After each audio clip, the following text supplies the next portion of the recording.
Bigfoot Collectors Club with Michael and Riley.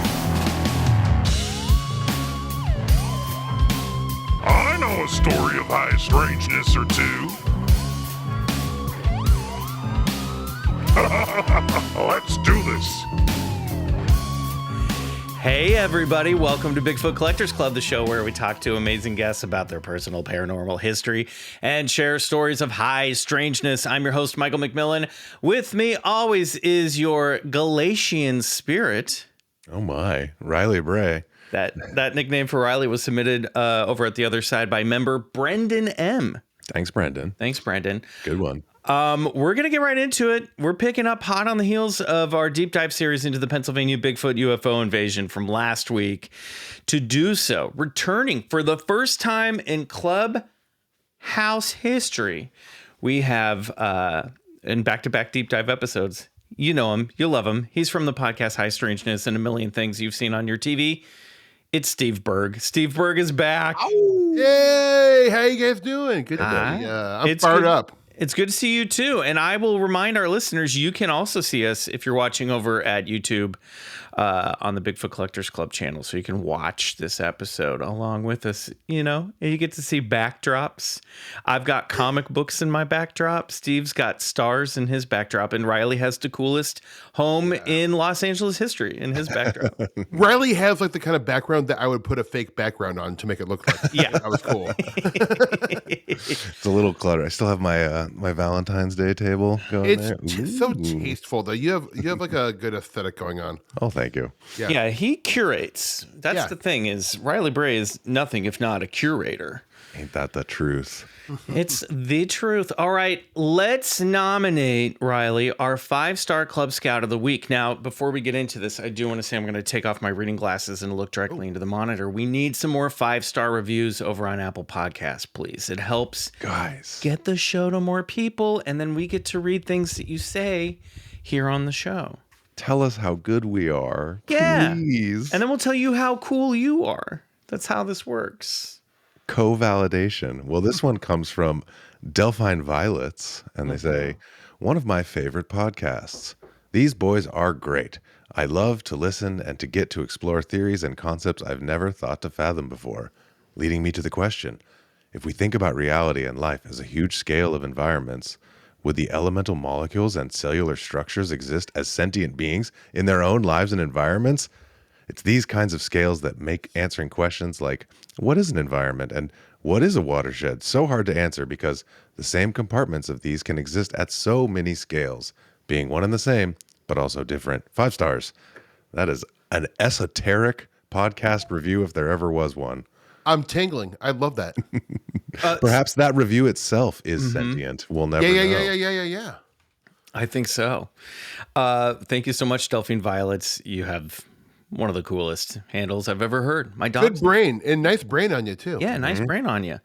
Why don't we have you on the show? You can wax pontificate on the esoteria. Right? Sure. Guys, it's Monday morning. What am I supposed to do?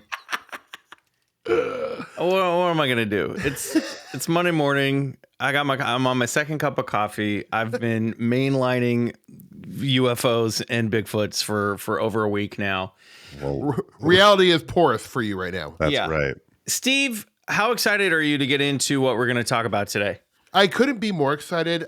This is, as you know, I am such a fan of Southwestern Pennsylvania weirdness. It's one of the spots where it happens, folks. Like, I think top 3. I'd put this top 5 in the world, but I put it definitely in the top 3 in the lower 48. In terms of locations of high strangeness? Absolutely. Where? Yeah. So what would be in that top ranking along with it? Oh, I'm going to go with the controversial one, which wouldn't be on most people's list. Southern Wisconsin, Southwestern Pennsylvania, and Pulaski County, Kentucky.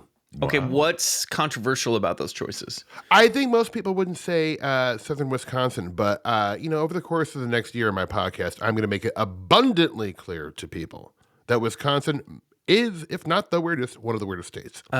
Beast of Bray Road. Anyone? Bro, now you. Are you going out to the locations where the Beast of Bray Road happened? been. I've already been there like twice, dude. Oh boy. I mean, no, I go to Wisconsin every summer just to vacation. I'm like obsessed with it. It might be my next move. But yeah, I have been to a lot of these spots. It's Okay. gorgeous. I'm very excited about this. And then the other one was Kentucky. Pulaski County, Kentucky. Yep. What happened there? Like everything. I mean, first off, it's one. They call it the. What's it called? It's got something anomaly. The Kentucky anomaly. It has one of the biggest pieces of quartz underneath. So it basically has this giant piezoelectric effect. I think that and Sedona are the two biggest. But it's right on the 37th parallel. Long history of Bigfoot, disincarnate voices, UFOs, weird political crime, like true crime. And I mean, it's got everything. It's so deeply weird. Riley's waving at us. What happened? Are you good? Nova unplugged. No. One. We have interference from Nova, everyone's favorite. Nova got so much love in one of our episodes a couple weeks back. And now he's just laying under the desk unplugging Riley's cords. Nova unplugged my interface. I'm back. You know what? Amazing. It's the Beast of Bray Studio. Dude, seriously. He's getting so ornery. He's just like... The Beast of Riley Bray Studio. Yeah. I allowed him onto the bed one time, and now he's just like, at night, he's like, will not allow sleep if he is not sleeping on the foot of the bed. It's ridiculous. Aww. Riley, check your mic cord because now it sounds like you're coming over your computer mic and not your smooth mic. Yeah, I probably am. I think let's stop. We'll just stop here, everybody. We'll be right back. Yeah. Grab a snack.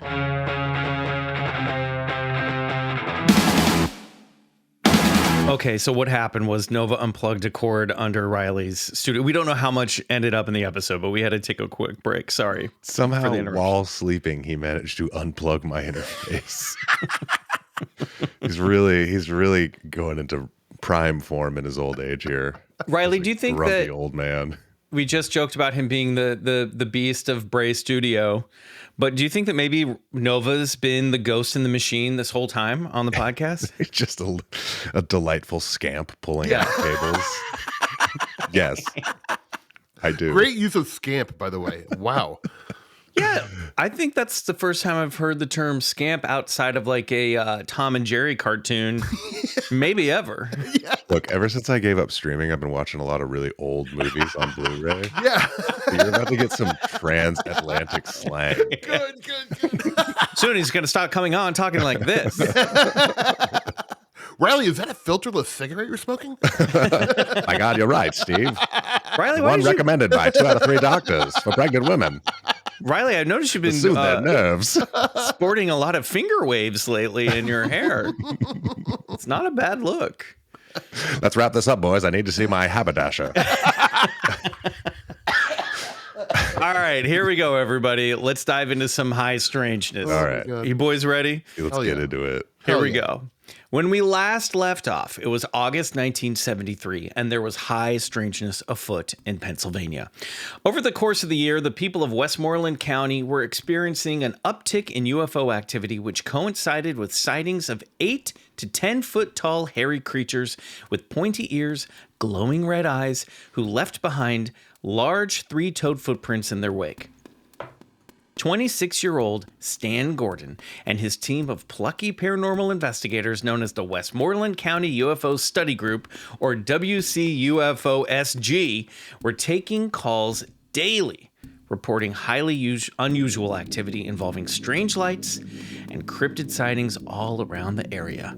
The amount of reports were overwhelming, and things were still heating up in the dog days of summer.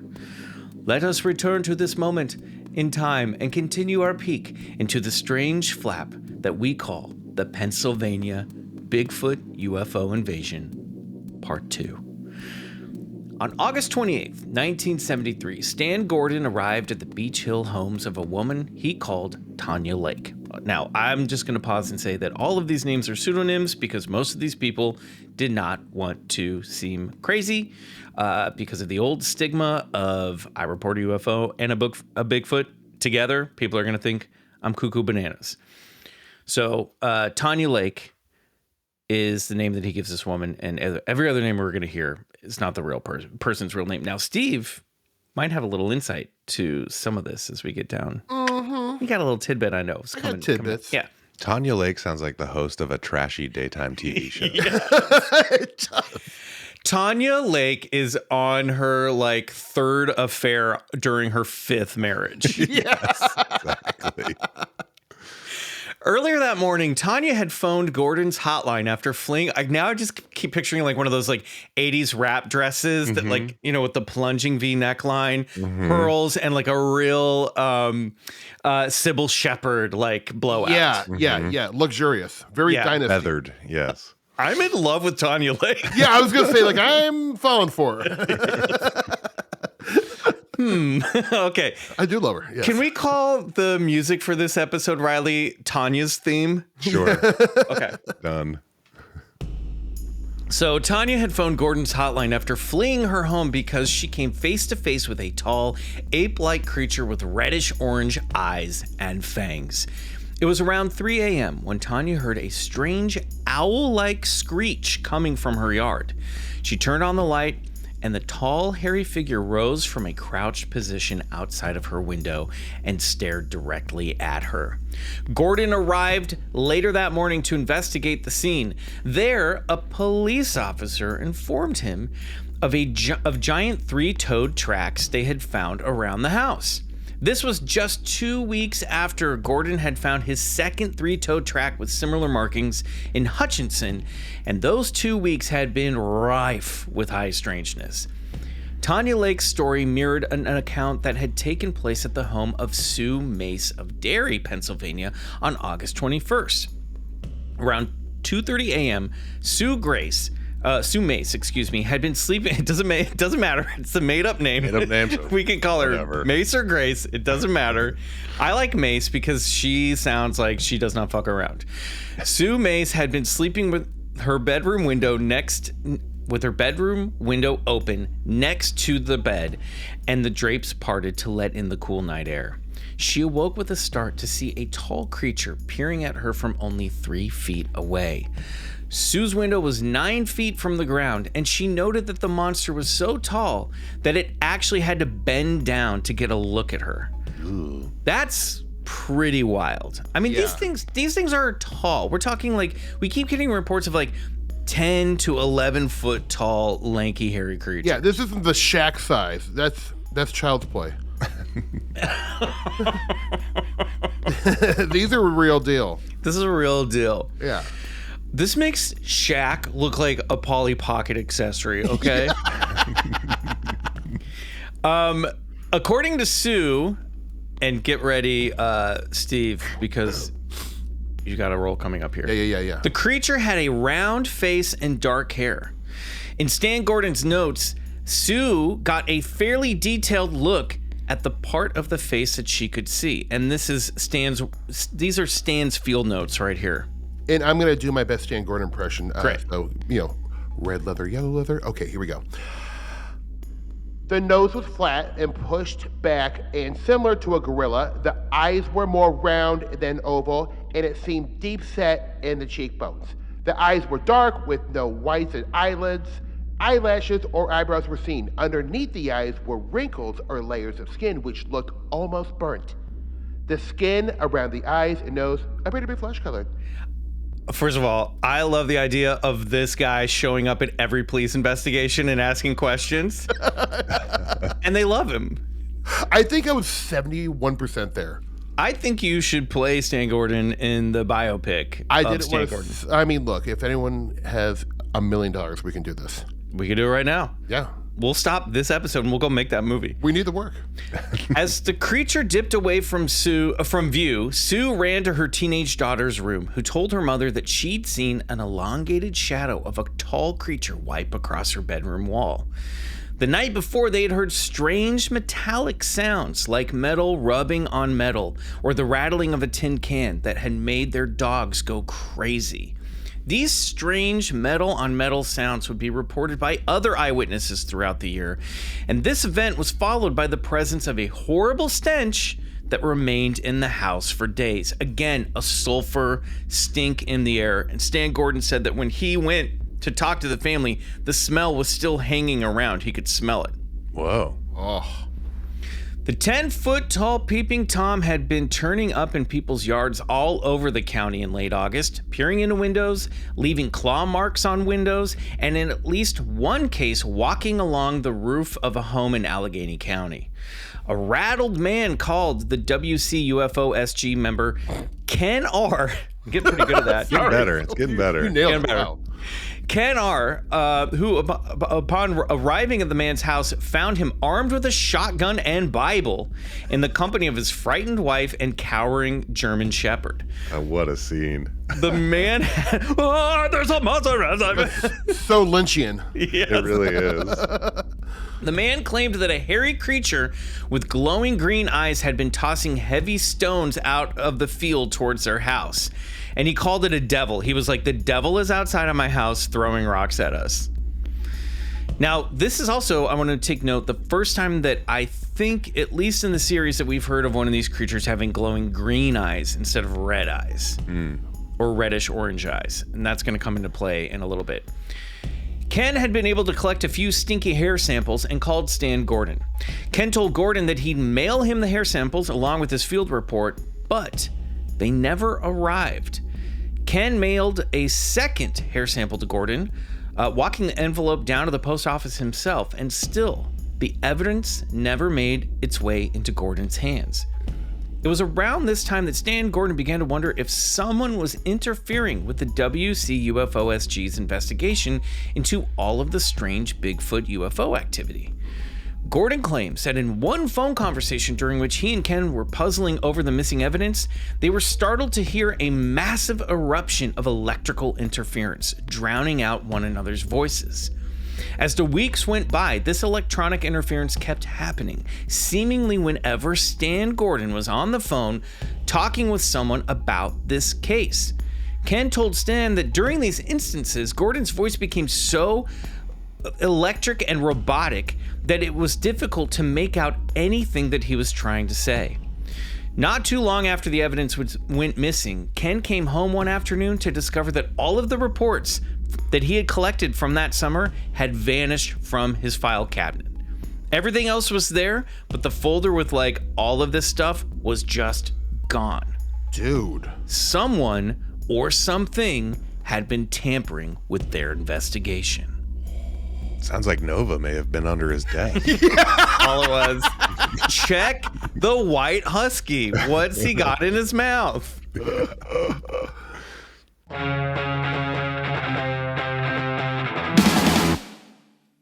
There does seem to have been some kind of interference from at least one unknown actor stealing or destroying evidence. On August 24th, a woman reported a large hairy creature stripping the electrical lines away from her mobile home in Superior. It was around 11:30 at night when a woman called Beverly Burns, again, another... She comes on right after. Yeah.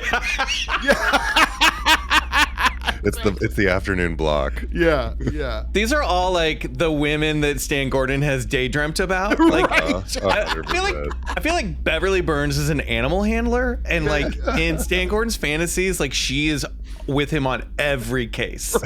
You know what I mean? And he or like he's sending the evidence to Beverly Burns's lab, and every time he goes to like pick up the evidence or get a report, they have like a little flirtation, you know? The lingering scent of perfume on the files. Yeah. There is a strange smell to this hair, and I think it's love. So, Beverly Burns and her son heard strange sounds outside of Beverly's mobile home located in the Superior Mobile Home Court. They'd heard what sounded like high-pitched cries of a baby. There it is. We get that all the time in these cases with Bigfoot. And shortly after that, the lights in the mobile home started flickering, and Beverly and her son looked out the window to see a dark, hairy husky. She described him as husky. He was like, this one was only like 5 or 6 feet tall and husky figure pulling electrical lines away from her home. What?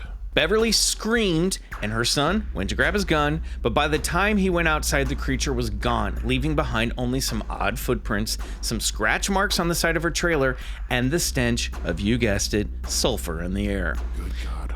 On August 28th, the same day that Stan Gordon had gone out to Beach Hill to investigate fresh three-toed tracks left at Tanya Lake's house, Gordon received a call from Beverly, who seemed worried about an interaction that she'd just had. According to Beverly, a man showed up at the trailer park asking about the Bigfoot encounter that she'd already reported to Stan. This man had brown hair, and she noted he wore no glasses, and was dressed in a gray jumpsuit or work uniform with a gray belt with some kind of face on it. He identified himself as an investigator from Ohio. She claims that he flashed an ID badge that had his photo, and she could make out the words UFO and Ohio on the identification, but Beverly barely had a chance to examine it before he started asking her questions about her husky Bigfoot encounter. He also told Beverly that he was there to pick up the hair samples that she'd collected for Stan Gordon, and that he would deliver them to Stan on her behalf. Beverly sheepishly handed over the hair samples, then watched as the man walked over to where a local boy was taking Polaroid pictures of the tracks that the creature had left behind. The strange man in the gray jumpsuit grabbed the Polaroid picture from the kid, wadded it up, and stuffed it into his pocket. He then took his foot and wiped away the tracks from the dirt, uttered the phrase, "It has been destroyed," and promptly sped away in a brown station wagon. This guy gets Weirdo of the Year award for 1973. Definitely, yeah. He's really not being discreet about how utterly sus he is. Right. Yeah. Right, which makes you think that, like, okay, is this part of the performance that he's giving? Like, is that part of the act to, like, Right. show up and act weird? Well, I will say this. I mean, do we have a moment to discuss what Yeah. we're talking about? Oh, yeah. Okay, like, I wrote down this particular case has all the big motifs and hallmarks of a UFO sighting, right? Even though it was like mostly a Bigfoot situation. Like the metal on metal sound is something people hear in conjunction with UFOs. Also, that's something people hear in the forest. And I will say, I spent the night in a cave in Kentucky this summer and heard that noise. Whoa. Now, why are you sleeping in a cave in Kentucky? We'll talk about it after class. No, but I'm not even joking, and it messed me up. Also, electrical interferences with the voice and stuff like that. The baby cries. John Keel talked about the baby. His two biggest things were car door slamming and the baby cries. Yeah. You hear that with all high strangers. And the guy who visited, if he had been wearing a black suit, it would be a classic Men in Black. 100%. Totally. I mean, and the other weird thing that he did was, I guess when he walked up to the boy who was taking, because Stan Gordon said that, like, this case got around the mobile park, obviously. People were excited, and there were, like, locals coming around doing looky-loos. And this is also something else that Keel talks about, and we really are getting into some Mothman prophecies, like, areas here. Yep. Because I remember when Woody Derenberger had his cold encounter, they said that, like, people would come by his house because UFOs were, like, showing up over his house. Yeah. So there were kids coming by, there were people coming by the mobile park, and this kid was taking a picture, and Beverly said that the guy walked up and he was like, "What are you doing?" He says, "I've taken a picture." And he says, he said something to the effect of, "You have taken my picture." And then he took it away from him and crumpled it up. Oh my God. You know, like, it belongs to me. Right. I want to say one other thing about mobile homes. I cannot remember who said this recently. It was in someone's book I read, but you guys know who Wilhelm Reich was? Mm-hmm. He had the orgone generator, like, you know, and believed in, like, the power of, like, sex, you know, capturing orgone. Well, someone was saying that, like, maybe the reason there's so many dramatic UFO sightings and Bigfoot sightings in trailer parks, because a trailer is this metal thing that captures sexual energy. Yes. It is an orgone generator. And I thought that idea was so fun. They're just boxes teeming with Tanya Lake energy. Yes. Mm-hmm. Steamy. Yeah. They're little orgone boxes. It's also very Twin Peaks Firewalk with me. 100%. Electricity. Oh my God. I'm singing Harry Dean Stanton. I know. So whoever this man was, he was never seen again, nor were the hair samples collected from the Superior Mobile Home Court. The other weird thing that happened that I don't have here written down specifically was there was another instance in August where I think it may have been Ken or Stan and isn't there another guy on the team called Kurtz or Klutz? What's his name? Lutz, maybe? Lutz, thank you. Yeah. That I think those guys had collected some plaster casts of these three-toed prints, and as they were drying, they got a call that some activity was happening. Because again, I feel like the phone was just like their phones were ringing off the hook. Yeah.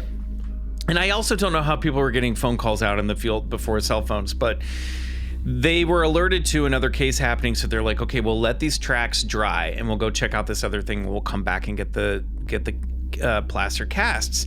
And when they returned, the casts had dried, but someone came and broke them all, shattered them all.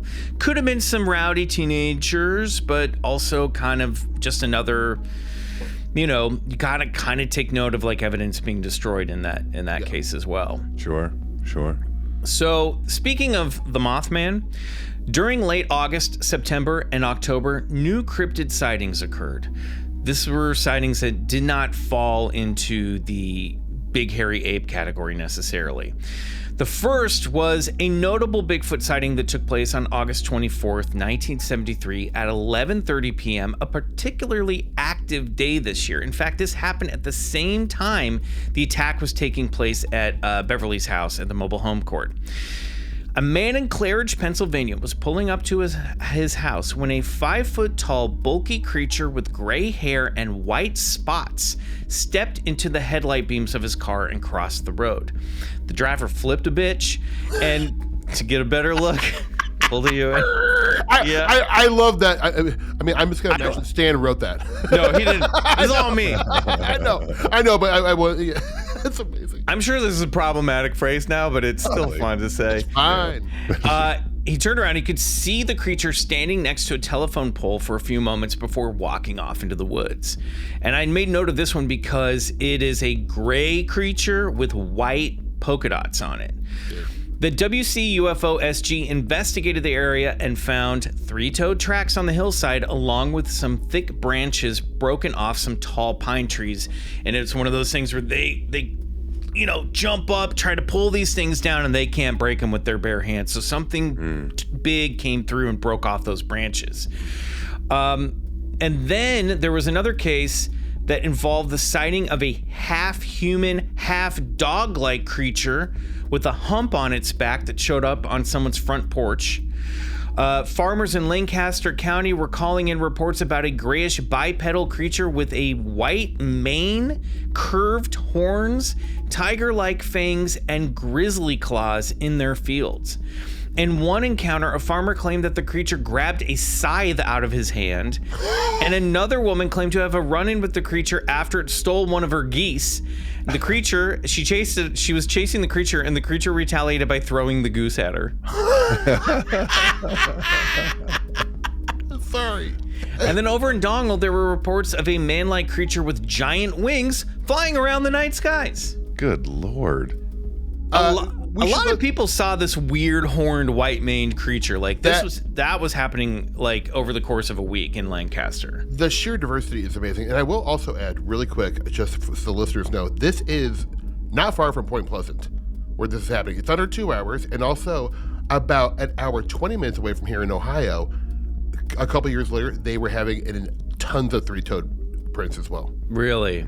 Yeah. So this is a thing in this general area of the United States. God, these three-toed track things are just so... This really does, all of this stuff really does sort of, for me, throw out the relic hominid. Yeah. I mean, I don't think these things are the same thing as like the Bigfoot in Pacific Northwest. They feel different. Yeah, it's very like Dungeons and Dragons creatures. Yeah, it is. Well, they're more interesting. Yeah, inside of a Black Sabbath LP or something. Absolutely. Oh, yeah. Yes. Yeah, where's your head at so far, Riley, hearing all this stuff? I mean, I like these creatures. It's just, I mean, not to overuse the term, but it's so metal. Yeah. Yeah. It's metal. It's psychedelic. It's kind of hitting all the notes, you know? Yeah. 100%. Now, I have to take a minute to remind our listeners that reports of cryptids were coming in almost every single day, sometimes multiple times a day during the months of August, September, and October. And the thing that we should note is, even though all of this research is compiled, it's not like all of these people in these rural communities knew about what was going on. This is pre-internet. The news had picked up some of these stories, but not everybody had television. Not everybody got the paper. So there were often cases where Stan would note that the people calling in hadn't heard any of the other stories, or wouldn't use the term Bigfoot. They would say hairy ape-like creature. You know, they're not using the common cryptid vernacular to describe what they see, which I think adds some, you know, credibility to these eyewitness reports, because they don't all know that it's happening. You know, they're not piggybacking off on a trend necessarily. Yeah, and just to reiterate what you said, I know from just experience looking into newspapers.com about these cases, there's some, but it's maybe like not even 1% of everything Stan has in his book. Yeah. So other than that, I'm not sure how people would find other than word of mouth or the newspaper. So just like, you know, reinforce what you said, like, I don't think this was like necessarily like a hysteria thing. No. You know? And we only have these stories because Stan Gordon and the WC-UFO SG kept notes. That's where all of this comes from. And they were writing down these cases as they were happening in real time. Most of these never saw the light of day except for the book Silent Invasion. Yes. The UFO activity, which had seemed to have abated earlier that summer, saw a sudden return in activity. While this is a deep dive, there's just no way that we can get into every one of these accounts. And so I would suggest go read the book, go read Silent Invasion if you want a play-by-play. I mean, page after page after this account happened, this happened, this happened, this happened. Yeah. However, I do want to point listeners towards two encounters that possibly link the Bigfoot activity and the UFO sightings before we get into tonight's main course. The first is a report from September 1st, 1973, in the small rural county of Penn Township. 3 women were driving down a country road when they spotted a large, metallic, rectangular craft that had landed in a field. As they slowed down the car to observe the object, a doorway suddenly appeared, they said, and spit out steps that descended from the opening of the doorway. The women watched in stunned bemusement as 2 tall, hairy creatures ran out of the craft and darted into the nearby woods. Another event, and this is probably my favorite visual in this entire case, took place on September 27th after what's that? My birthday. Hey, there you go. Happy It's birthday. your favorite. That makes me happy. Yeah. Well, it's going to be your favorite too. And September was a month chock full of UFO activity. Around 9:30 in the evening, 2 teenage girls were riding their bikes down a country road in Beaver County. Suddenly, a large white Bigfoot with brownish red eyes stepped into the road, carrying a glowing white orb in its hand. The girls raced home, where they told their father what had happened in the woods. And the father of one of the girls allegedly went down into the woods to look for the creature because it was on his property. And around that same time that he entered the woods, an elongated craft rose from the tree line, and shot a beam of light into the woods, like Travis Walton style. Cool. While interviewing the girls about the encounter, WC-UFO SG member Bob Boyd said that the father denied going into the woods. He either had no memory of it, or he said it did not happen. But the locals that Boyd spoke to said that this man had been acting very strangely after the incident that night, and afterwards became very insistent that the end of the world would be arriving in 6 months' time. So he got strange. Now, this wouldn't be the only doomsday prophecy received by an alleged eyewitness, as we will soon discuss right after this break.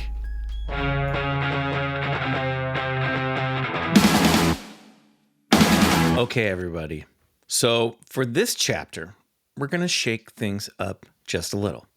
Instead of reading a scripted version of this story that I wrote, which I pretty much did back in BCC episode 127, I want to turn things over to our guest, Steve, and let him tell us in his own words what occurred on the night of October 25th, 1973 in Fayette County. Steve, the floor is now yours. All right, pull up a chair, get something warm to drink, listeners. We're going to tell a little story about high strangeness in southwestern PA. So, like Michael beautifully said, it was October 25th, 1973. And the police barracks just outside on the outskirts of Uniontown, Pennsylvania, which is kind of a small town, around 10,000, receives this phone call from another officer who is kind of new to Fayette County, and he sounded rattled. And he goes on to say, we saw this large red object over a farm field just outside of Uniontown. And so we need investigation gear, whichever, I'm not exactly sure what all that entailed. But a flashlight, maybe a half a pack of smokes, a donut or two.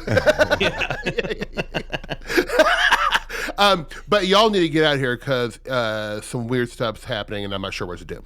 Calling donuts investigation gear is like great. Well, we got to swing by, get our investigation gear. Yeah. Make sure there's a jelly. 2 cups of coffee. This calls for a jelly, boys. Yeah.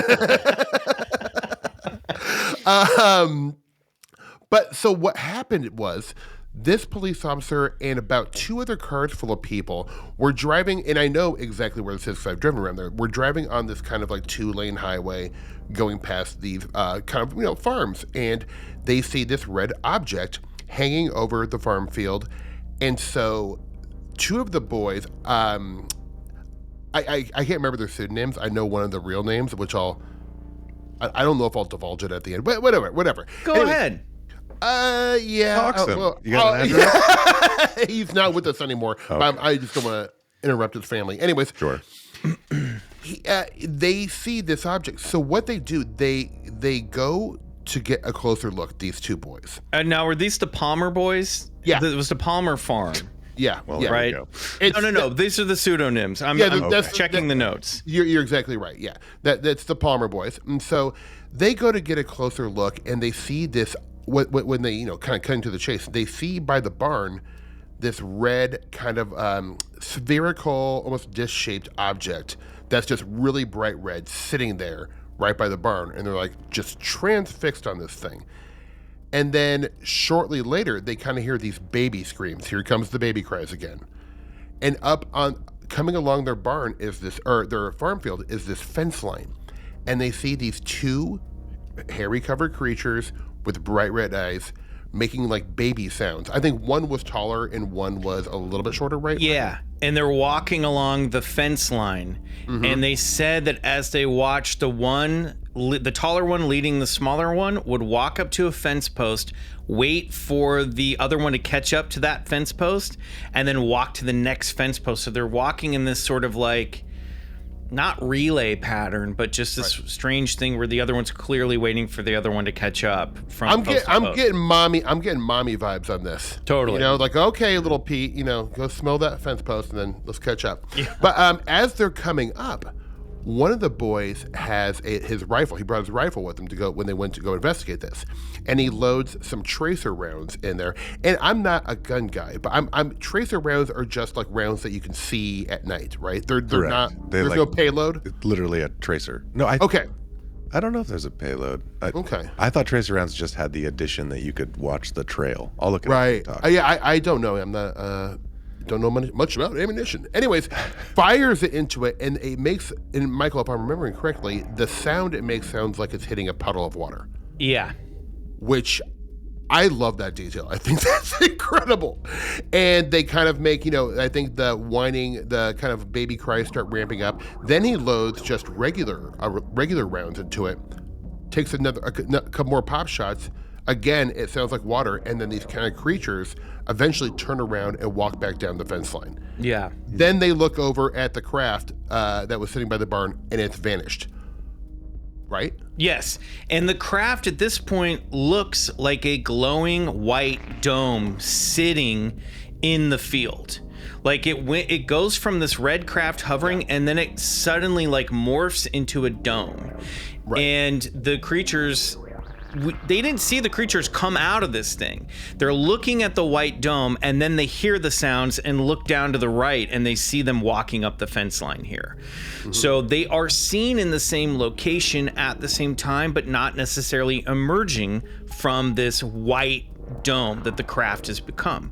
But right. Steve's 100% correct. This thing doesn't take back off into the sky. It just literally vanishes into thin air. Right. Wow. And again, confirming tracer rounds are live ammunition. They are live ammunition. Okay. I didn't know that. So I wonder why. At it. Just shooting. I mean, it was a shoot first type of a decade, I think the 70s were. Mm-hmm. But so when this thing vanishes, it does something that I don't know if I've ever heard in another UFO case in my entire life. It leaves what I'm going to call a giant puddle of light.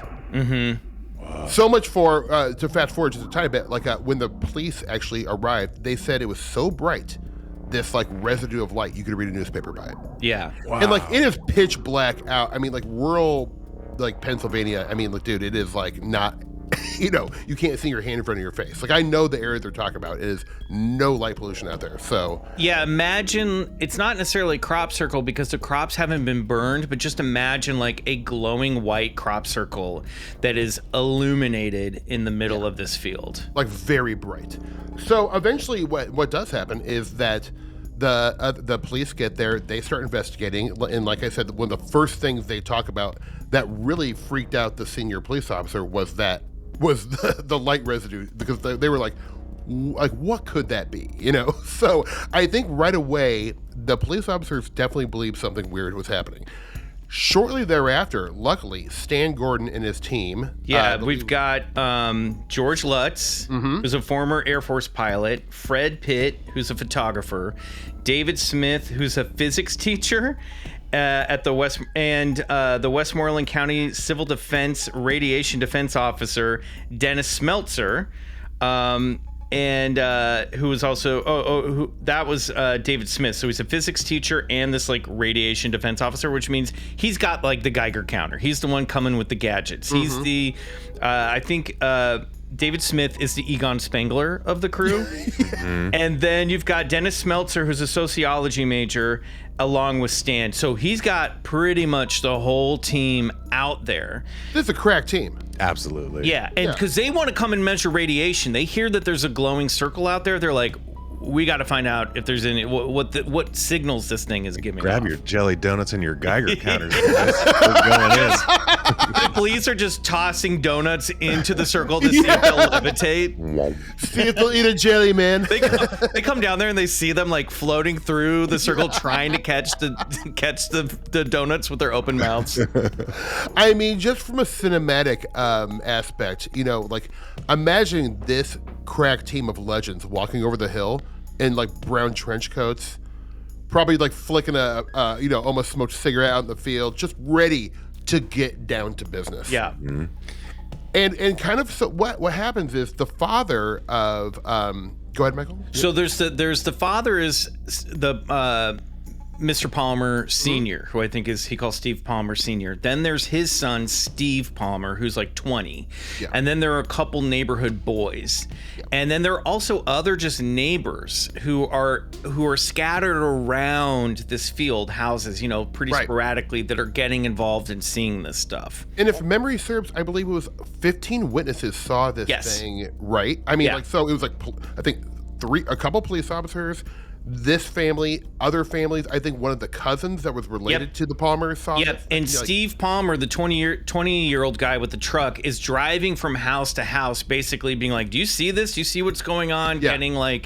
Getting everyone's reaction. And that's when he picks up like the two boys and they drive down to get a closer look. And that's when they see the monsters and all that stuff. Exactly. So when the police officers arrive and Stan and his crack team arrive, the boy who kind of was closest to the creatures and closest to the craft, Steve Jr., started going a little weird. Like, he started kind of going into convulsions. I mean, like, honestly, it sounds like he was like possessed. You know, for all intents and purposes, it looked, felt, and seemed like a possession. He was talking in these guttural noises. He was having these visions of an apocalypse. He was growling and acting feral as they were walking around with him in the woods looking for these creatures. He just starts going, and like shaking and convulsing. And they're like, what the fuck's going on with Steve? What's happening? Right. And they said like it was so loud and so unhuman. Like they were like not sure how this was coming out of a human being. Like it was so like almost echoey. It sounded unhuman, you know, like It's not like just Exorcist kind of like. right. Yeah. Where it's like where the treble and the bass are like messed up, and someone's like, you know, a sound mix. You know, like it just did sound so unnatural. So that was very disturbing. He kindly, as he comes out of his convulsions, he takes he had really thick glasses, like he was almost legally blind. Takes his glasses off, doesn't need them anymore. Claims he can see perfectly. Yep, he's got superpowers now. Right, and really, it's important. The visions he saw were just like absolutely apocalyptic. He said like that there was world-ending. a man in a dark robe who kind of looked like the Grim Reaper. Again, a sort of man in black figure appeared and started showing him all of these end times and apocalyptic visions. And all while he's growling and people around him are seeing him freak the fuck out, he's like in the like astral plane getting these images beamed at him. Yeah, right.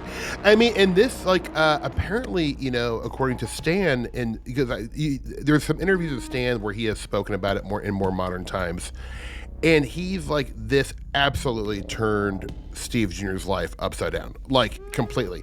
And he had all these kind of like almost like superpower effects as well. He would like be able to point to a blue jay that was like far away in a tree and say like, that blue jay is going to come land on my shoulder, and it would. And other birds would. Like he could call to a bird and they would come land on him. He would sit down with a friend on his porch and be like, I don't want these powers. I don't want to be able to do this. Like it freaked him out. And I think they also had the typical poltergeist activity in the house. I think orbs were seen floating in and around the house. Like all this stuff that we often hear that are long lasting effects from people who've had a quote unquote alien abduction event. That's exactly right. Yeah, he was basically inundated with this stuff. It never let the psychic residue after this event. Really, one of the highest levels I've ever heard of from an experiencer. Like he was pretty tortured. So I was able to find out who it was exactly in his name. His name is George. I'm not gonna give out his last name. If you really want to find out, you can find out through newspapers.com. It's not very hard. But he died young. He died like at 42. A really good friend of mine, a colleague, I'll say, was about a year ago. And a colleague of ours too. And a colleague of yours too. I won't say his name in case I don't want people bugging him, but he was reached out and he did some verification, did find out that it was George's son. But George's son reached out to him and said, I heard the episode you did about my father. That was my dad. He did not talk about it much. It really disturbed him. It was not a great thing for him. And then when my friend tried to do more follow-ups, like, can I interview you and stuff? He just ghosted. He like left. It was never to be heard from again. Wow. But he was able to find it had the same last name as the father. And, you know, if you do a little sleuthing, you can definitely trace things. And he was able to trace it. It really was his son. So his son's out there and verified his father's story, but basically wasn't like thinking it was cool. He's like, yeah, this destroyed my dad. Yeah, Stan Gordon and George Lutz stayed in touch with him until he died. And they said every few years they'd go out to Uniontown and talk to him, and his story really didn't change. He was pretty reticent to talk about it. He said on certain occasions he'd open up and share some ESP events that he had. But he was pretty reluctant and kind of freaked out by the entire thing. And they had tapes. They were playing when they came to the farm on the 25th. The WCUFO-SG had tape. They were running a tape recorder the whole time. So they had George, or AKA Steve Palmer, on on tape making all of these sounds and going crazy. Does that exist anywhere? Can that be heard? I want to hear that. So Stan has the audio tape still. Timothy Renner, who's like a wonderful investigator. Where the footprints end. Yeah, unbelievably great Pennsylvania investigator, has reached out and begged Stan. He's like, can I just hear him? But Stan's like, I had them. No, I promised the family. And Stan's like an old school guy. You know, yeah, fair enough. Has integrity. Yeah. So he will not give up the tapes. He really wouldn't give up any names. But they exist, and Timothy Renner's like, it's like his white whale. He's been trying to get He wants to hear it. I know. That's such an important, especially now that I think like major players have passed. Like, I do hope that at one point we have that, because that's like the real-time documentation of this event. It would be, and they also said that in Stan and George and the team arrived after the UFO or the object had vanished, but they also said there was like this whirring sound that was coming out of that dome while the baby crying Bigfoots were walking up along the fence. And George said, or Stan said, that when they got there, it wasn't, the circle of light wasn't as bright, but there was still a faint glow in that circle, kind of like, you know, when the glow in the dark sticker starts to fade a little bit. I sort of imagine it like that, where they still said that they could see the distinct circle where it had been, but it dimmed over time until eventually just went away, you know. Right. And also, Stan does mention in the book that the investigators, I think there were 4 or 5 of them, every one of them, 2 especially, had this unnatural sense of dread and fear. Like they were and they had been on a lot of investigations. They've been doing this for years. But this one was like, they were all like horrified, and they really weren't sure why. And one of them, I think, started feeling sick and had to go home early. It's that the smell, the odor was really bad. Yep. And they did take radiation samples and didn't find anything completely unusual in the circle. I think it was just sort of like normal or just above normal radiation, levels. But yeah, we have this sort of like, is it the infrasound thing where suddenly people are feeling scared and sick and off, feeling off put. But those creatures, they could hear them walking around in the woods, and they could still hear their cries, but they could never track them down. And partly the reason why they got distracted was because Steve Palmer, aka George, started freaking out. Yeah, losing it. Yeah, I mean, it's one of those cases where there's 15 witnesses. They were able to investigate a couple hours after it actually happened. It's really like, to me, I'm like, I cannot think of many more cases that have had, like, first off, such weird stuff, but that were investigated so shortly after, with 15 witnesses, and I think that comprises of 4 different separate groups from 4 different vantage points. So I mean, this case really is. I'd be hard pressed to find a better case, ever. Like, it's really one of the greatest ones. It's so weird. It's juicy. They saw some of the evidence, the lights. Like, how would a couple farmers create a light residue that no one could figure out where it was coming from? I think it's impossible. Wouldn't happen. Yeah, totally. Yeah. And it's got the UFO, it's got the Bigfoot, like it's another, like, it's got everything is connected in this particular case. Now, Steve, when you went out to this area, because you've been to the field, correct? I have. What did you learn on that trip? So I was able to kind of, there's on newspapers.com, they have a tiny little map in the original like news printing, and I was able to kind of take that map and lay it over Google Earth and I was like, oh, those roads are a little different now, but it points to the same place. So I went out there. Sure enough, I was able to corroborate it with another investigator. Like, yep, that's the barn, that's the field. And so I did go. What I noticed was it's definitely a little more built up. There's some newer farms. So, but like, if you can just picture it, it would have been really in the middle of nowhere. Like, there's a 2-lane highway that's very hilly going around, but it's a huge field. The barn is still there.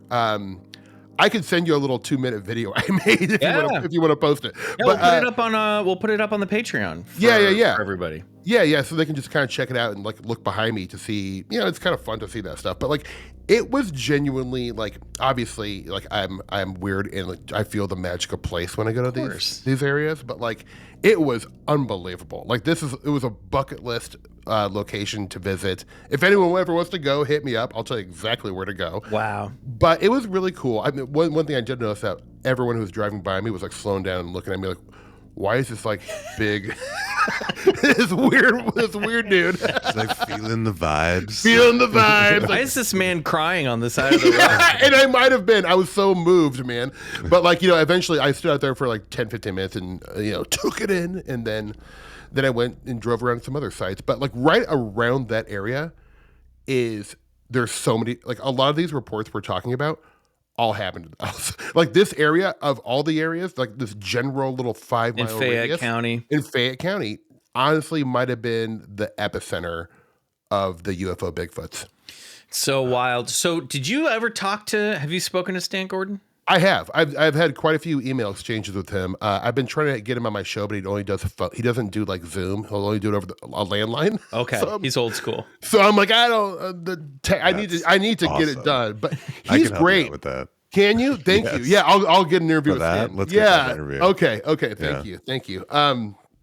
He is so nice and so forthright. He will not answer questions about like names. He's just an old school guy with a lot of integrity, which I totally respect, but he doesn't change his story. He doesn't add too much to the stories, but I've just corroborated a couple things that he wrote about, and he says it exactly like he wrote it. Well, I was going to say, like, I don't know how much he could add to the stories other than maybe personal opinion, because there's so many small details in Silent Invasion that he gets into. I mean, like, again, this deep dive is really, as much as it is a two-parter and then some, we'll have some spillover on the other side this week.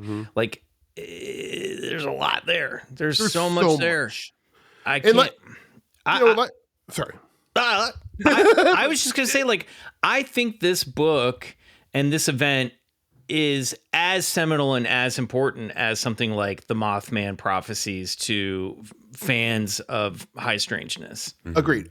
And honestly, if you were to take the two cases, put them side by side, there's way more reports in Silent Invasion. I mean, like way more. Also, it's not, we were talking about this, Steve, the other day, but it's also like not littered with John Keel's like pulp descriptions of women's bodies. You know what I mean? Wearing a dress cut too short. You know, like it's, I feel like this book is going to age a lot better, you know, because it's not written to be, you know, when John Keel was writing, they had to throw in a little bit of that sensationalism in it to get the books distributed and sold, so they could put them right next to all the pulp novel and dime store, you know, dime books. Right. But this is just a very straightforward day by day, field report by field report.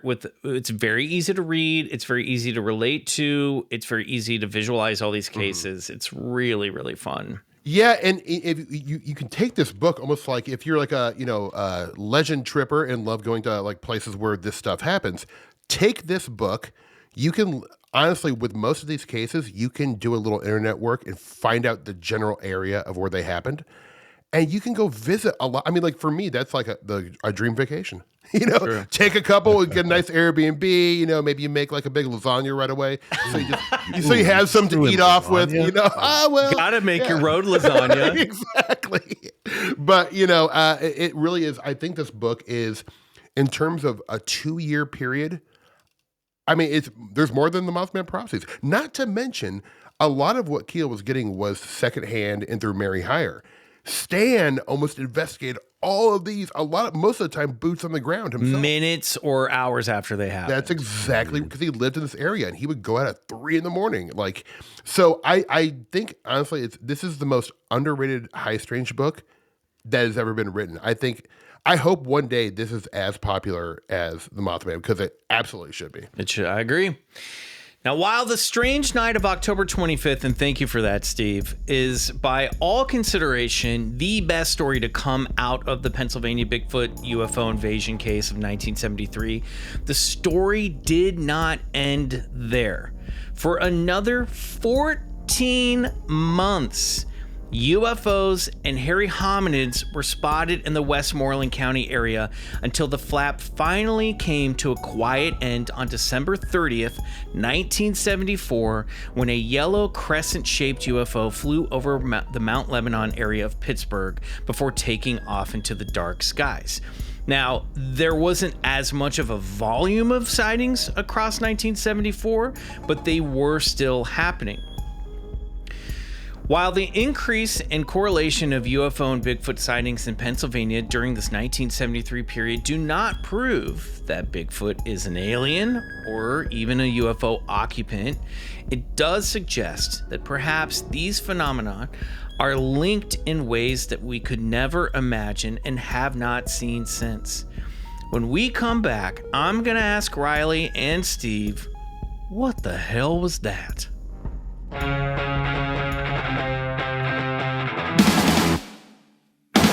All right, boys. What the hell was that? What do you think was happening with this Bigfoot UFO invasion? Riley, what do you think now that you've heard all of this? I mean, for starters, I can't believe that we've done this show this long and I was this ignorant to this whole story. It's a big one that even I had not read this book until we did this deep dive, and this has been on my list. And even the the Palmer story, while it's definitely gotten more known, it is not mainstream at all. It's still it's like Matador. It's for the indie rock world, I would say it's like Matador, where it's known. Mm-hmm. Yeah, it's not super deep cut, but there's a lot of good stuff on there. There's a lot of good stuff. It's like the Yola Tango of Bigfoot. I think when I did that story as an individual story of high strangeness back in episode 127, I think I also found the case in the UFO magazine it was printed in at the time. Whoa, cool. And found scanned copies and got the story from that, because outside of Silent Invasion and the zines printed at the time, I can't remember if it was like Saucer Review, it was something like that. I'd have to go back and check.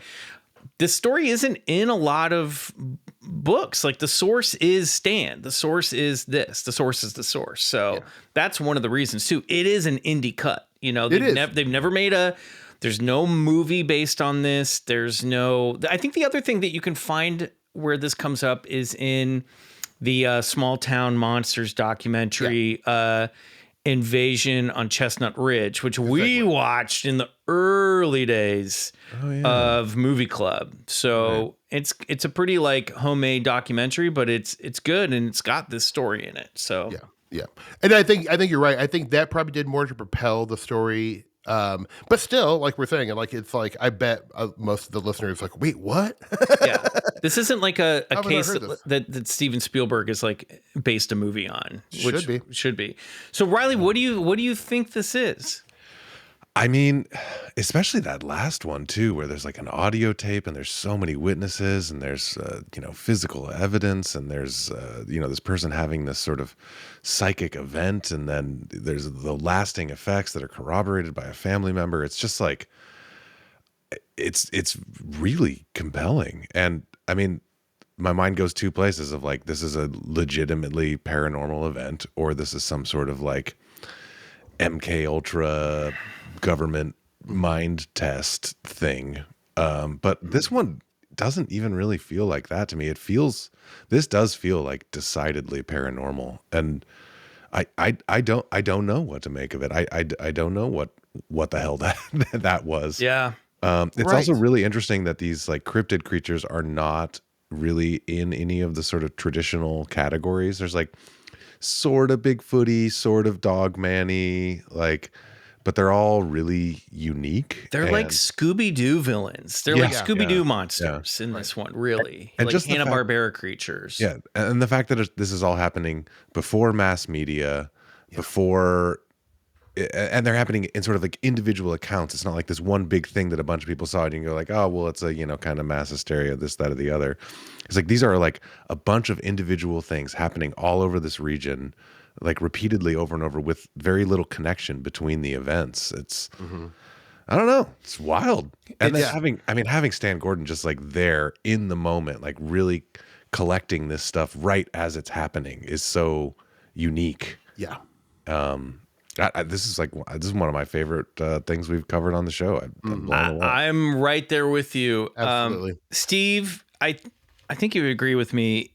I mean, we basically already said it. I think this is the best high strangeness case of all time. I really do. Yeah, I mean, it's like, there may be ones I like a little more for personal reasons, just because the way something looked or felt. But like this has it all. Yeah, it really does. And like it has has all the motifs of that Keel would talk about, baby cries. The metal on metal sound. That's the other thing in the Beverly Blake case. That actually, this is something that we're going to get into over on the other side, because I have some cases from 1974 that we didn't have time to fit into this. But I'll tease one where there was an eyewitness who talked about he saw like 4 or 5 of these creatures walking through the woods after an immediate event. And noted the way that another eyewitness noted in last week's episode that they walked very awkwardly. With their arms were really long, they hung at their sides, but their legs were kind of stiff. And there is this sort of like, were these things mechanical? Were these maybe robots? Because they kept talking about the metal on metal sounds and how awkward sometimes these things would move around. 100%. And the thing that's so weird is like we were seeing Bigfoot or a Bigfoot-like creature in the proximity of technology, like holding, like I think I mentioned the last show where it was holding the black box with the big red lights and the orb of light. So these seem so supernatural. It's like either these flesh and blood creatures, like every once in a while, get to play with some technological toys that we don't know about, but they do not feel flesh and blood. And like I remember, for a long time, the reason why Stan's book and his work was never like nationally known and not taken seriously is because he was reporting these things as they were happening, and people did not like that. Yeah, they didn't like how weird they were. The UFO people hated it. The Bigfoot people hated it. The paranormal people hated it. It was roundly disliked because they're like, hey, we're trying to make science take us seriously, and here you go with these Bigfoot UFO cases. So they thought he was doing a disservice to the field. That has totally changed now, where I think a lot of people, and more so in the future, will be like, dude, Stan Gordon was like one of the OGs. I think it takes like our generation of nerds to be like, this stuff is cool. Because this again is the stuff that this has got the juice. This is the stuff that I love. I love a white Bigfoot carrying an orb as like a cigar shaped UFO is like possibly beaming people up into its ship. Like this is what visually, this is what I love. As Riley described, and like it's just like it's got the juice, it's got the weirdness, the dream-like high strangeness that I love so much. Yeah, and not to mention, I didn't watch this show because it's a little bit before my time, but there was a show called The $6 Million Man, and one of the famous episodes, Steve Austin, Lee Majors, fights a UFO Bigfoot. Yeah, who's a robot. Who's a robot, and I know that came out after this because that was probably more late 70s. Yeah, I think that was maybe 78 or 77.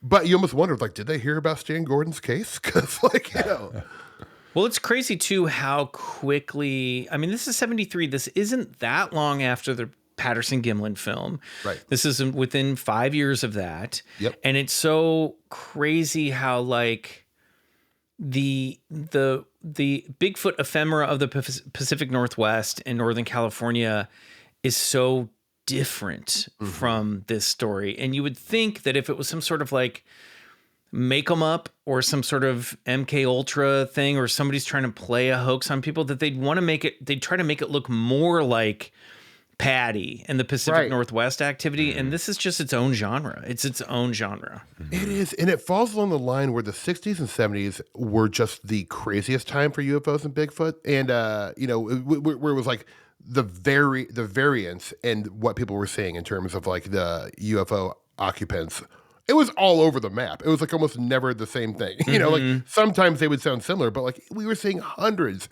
of different manifestations. And I also like this now. I'm going to sound like a crazy person, but like I always think it's important. Now. They're with us till now, yeah. But I do think it is always important to take into consideration of like what was happening culturally in America at the time. we were just getting out of the Vietnam War. The Cold War was now getting extra scary because there was nuke threat that was kind of new. There was the oil crisis. There was the grain crisis where bunch of farmers were in massive economic trouble. There was a huge trucker strike happening around this time too. Like the working class was taking a huge hit. You know, absolutely. It kind of sounds like what we're going through now a bit. It does, and like and then in the Midwest, in these exact years, was like massive cattle mutilation situation. Yes, in Nebraska, Colorado, Montana. I mean, it was like happening so much. And I left a bit. That's one thing that I kind of left out of this is there were so many reports, not necessarily like the extenuated. Help me out here, everybody. I can't say it. I can't have the worst time with that word. Like stripped down to the bone, laser style cattle mutilations, but a lot of pets and chickens and other livestock were getting spooked or attacked or killed or stolen during this period too. Like the woman who got a goose thrown at her head. Right. And another thing to take into consideration too is that like this area has such a long history of this weird stuff. And I'm talking about going back into the mid 1800s. Like Timothy Renner has like so many cases going. They just called it a different thing. They said a hair-covered wild man, or they say that there was green fireballs in the sky. But like this weirdness is not new, and like it's still happening today. There is a very healthy amount of Bigfoot sightings and UFO sightings to this day in this area. So it remains to be weird. I want them to stay weird and get weirder. I don't want any more normal Bigfoot. I mean, I don't think there's such a thing as a normal Bigfoot sighting, but come on, give me a white mane and some horns, please. Some glowing green eyes. Bear claws, tiger teeth. Yep. Well, thank you, Steve. There you go, Riley. The Bigfoot UFO invasion of Pennsylvania from 1973. Before we head over to Collector's Corner, we want to give a big thanks to Steve and a big thanks to our listeners, you guys and gals and non-binary friends at home, especially you Club Scouts who recently joined us over on BCC The Other Side. Riley, get ready. It's time for some Patreon shout-outs. Let's do it. Let's begin with a correction from last week. Now, this is tough because it's a strange handle and no judgments, but Carrick's Longest, thank you very much. Thank you. Called you Carrie Longest last week. Nick Valenzuela. Thanks, Nick. Jim Barnes, Cosmeteer. Oh, hey, Jim. What's up? Welcome. Yeah. Joseph Hilario, Cosmeteer. Hey, Joseph. Welcome. Zach Weber, Cosmeteer. Zach. I know Zach, too. Hey, what's up, man? Welcome. And Tamsin Realstone, Cosmeteer. Oh, hey, Tamsin. Welcome to the ranks. You, too, can be an official Club Scout when you join patreon.com/BigfootCollectorsClub and unlock total access to BCC with 3 bonus episodes every month, the BCC Discord, and more. You can upgrade to the Cosmeteer membership for ad-free main episodes like the one you're listening to right now and exclusive music tracks from like Tanya's theme from the Galatian spirit himself, Riley. That's right. So hang out with us over there. We're having a blast. Steve, it's Collector's Corner time. What are you into? We had you last week, but what are you into right now? What are you watching? What are you doing? What's taking up your hobby time right now? Oh, well, I'll tell you what, I've been a very busy person the last 2 weeks, so very boring, but like I did give myself a little respite yesterday and I played Cyberpunk. Oh yeah. They finally fixed it. It is so fun. Oh my God. I played for like 9 hours straight, which is ridiculous. And I was like, oh my God, my whole day. But it was exhilarating. What faction are you? Is your character? Are you like one of the like Richie modded guys? Are you one of the like punk guys? No, I'm like a desert dweller. Yeah, there you go. Okay. Yeah. You're a like raider, I think. Yeah, Mad Max. A Mad Max guy. type. Yeah. Exactly. I love it. That segues perfectly into me. I'm playing Indiana Jones and the Great Circle. I'm finally like waist deep into that game. It is so fun. The voice performance by, oh gosh, I'm blanking on the guy's name. He's very famous, who does the voice of Indy / Harrison Ford. Give that man all of the young Harrison Ford video game jobs from now on. He needs to be cast as Han Solo. He needs to be cast as Indiana Jones. He does a great job. Regarding Henry, the video game? Yeah, regarding Henry, the video game. Mosquito Coast, the video game. Let's do it. The American Graffiti spinoff where we just follow his character down, the drag racing strips. It's such a fun game. It's a perfect mix of explore and puzzle making and action, and you really do it really captures the feel of like Indiana Jones sneaking around, some fascist camp. And then let me tell you something. There's nothing more satisfying right now than being able to sneak up behind a fascist and bash them over the head with a metal shovel and then hide their bodies in a place where the other fascists won't find them. Like, I'm sneaking around these excavations and the characters are literally just called fascists. Like, when the closed captions are happening, it is so fucking satisfying. And so it's a perfect amount of escape and then anger and tension release right now. So if you have an Xbox, I highly fucking recommend Indiana Jones and the Great Circle. Meanwhile, come over to my eBay shop, please. I got some new toys and collectibles up there. I have very few sets of Lucid remaining. Thank you to the Club Scouts who've been picking those up. As of this recording, I only have about 4 left, so I don't know if they'll be around anymore, but I still have copies of Adventure Van that you can order. I'll sign those personalized, give you a little doodle, and send those along to you. So come on by. I'll put a link in the show notes to this episode. Riley, what do you got? Well, on Valentine's Day, Caitlin and I went to Amoeba, and we decided we would add to our physical media collection as for our romantic day. And I found, used for an amazing price, the Ingmar Bergman box set from Criterion. Oh, hell yeah. Whoa. Ingmar Bergman is like one of the great Swedish directors. I had really only seen two of his things, one of which is The Seventh Seal, which is visually beautiful. One of my favorite things ever made, ever. Mm-hmm. It's incredible. And then also Fanny and Alexander was his... Beautiful movie. Right? The 80s sort of Christmas special, which I'd recently seen in one go in a theater. It was like a 6-hour screening or something. It just like was so incredible. And so now I have that on Blu-ray in my own possession. And it's such a beautiful box set, and it comes with this amazing book. And I just... Physical media, baby. Bringing it back. Hard. I've upgraded. You can see right there, if you can see, I've upgraded my projector to a 4K projector. Hell yeah. It is like a movie theater in my house. Hell yeah. I'm really intentionally consuming media right now, and I am just loving it. I love it. Good. Yeah. That's great. I fucking love it. That's so cool, Riley. Yeah. All right. Thanks, everybody. Thank you, Steve, for joining us on this adventure. My pleasure. We're going to cross over to the other side to discuss some encounter stories from this series that we could not fit into these 2 episodes. Steve, would you like to cross over with us? Would you like to come join us? Could I?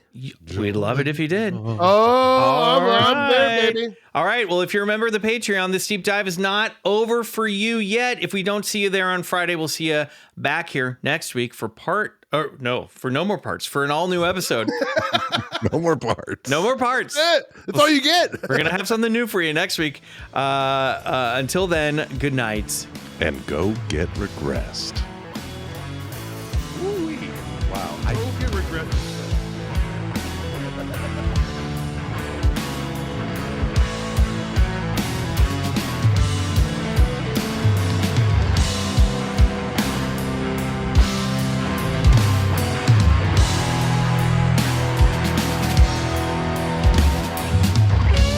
Bigfoot Collectors Club is produced and engineered by Riley Bray and executive produced by Riley Bray and Michael McMillan.